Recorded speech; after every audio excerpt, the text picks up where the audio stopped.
Аса қамқор, ерекше мейірімді, рахымды Алланың атымен бастаймын. Дана қазақ, сен маған досыңды көрсет, мен сенің кім екеніңді айтайын дейді. Сондай-ақ, есек пен атты бірге қойса, атқа есектің тәпсісі ұрады екен дегенді айтады.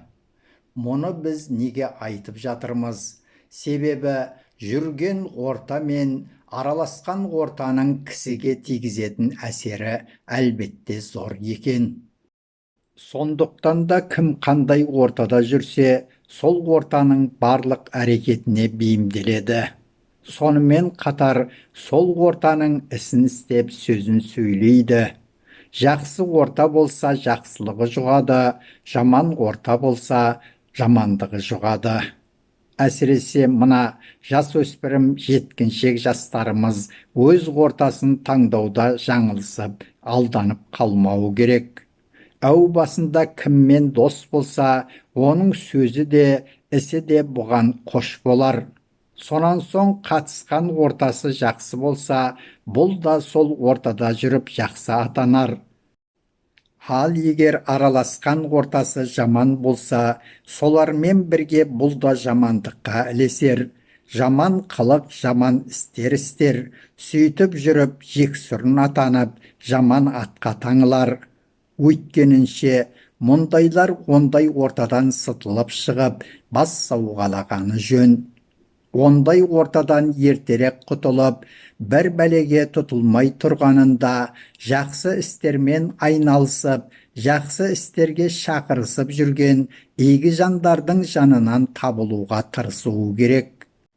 Сөйтіп бұл өзі де сондай адамдардың жанында жүріп, солардың істегенін істеп, айналысқанымен айналысуы керек.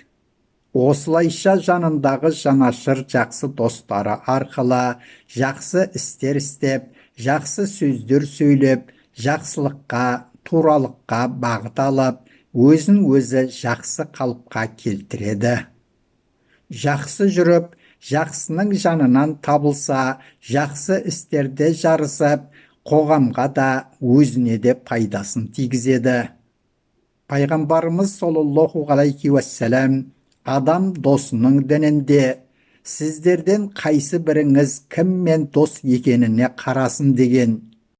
Хадисте айтылғанындай, адамның жақсы не жаман адам атануына жүрген ортасы, тапқан досы бірден бір себепші болмақ. Лұқман Хәкім баласына былай деп өсиет айтқан екен: балақайым, иман нығметінен кейінгі ең ұлы амал шыншыл дос табу. Шыншыл дос үлкен жеміс ағашы секілді. Отырсаң саған көлеңке болады, жемісі сен үшін тағам болады. Еш пайда бермегеннің өзінде саған ешқашан зиян тигізбейді. Жақсы дос көктегі жұлдыздар іспетті. Әркез оларды көре алмасаң да, олардың сондай екендіктерін білесің. Ей еліміздің болашағы, біздің үкілі үмітіміз жастарым, өз жүрер ортаңды дұрыстаңда. Жақсының жанында бол, жаманға жуыма, себебі ата-анаңның тілегі мен өсіп өнер ел тірегі сіздер.